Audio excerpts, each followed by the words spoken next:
எப்படி இவ்வளவு கேவலமா நடந்திருக்குது? யாருமே இதை பத்தி அலட்டிக்கவே மாட்டேங்கிறாங்க. ஒரு நாடாளுமன்ற கட்டடத்துல பார்வையாளர்களா போறவங்க தண்ணீர் புகை மாதிரி புகை வெடிய உள்ள வீசி இருக்காங்க. அங்க இருந்த உறுப்பினர்களுக்கெல்லாம் கண்ணு எரிச்சல் வந்திருக்கு. எவ்வளவு கேவலமான விஷயங்கள் இது. அவங்க எப்படி அனுமதிச்சாங்க? இவ்வளவுதான் பாதுகாப்பு குறைவா? இங்க ஆளுநர் மாளிகையில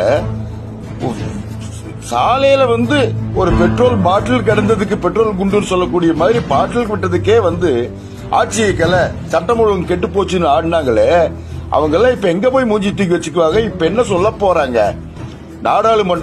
நாடாளுமன்றம் இந்தியாவின் இதயம்.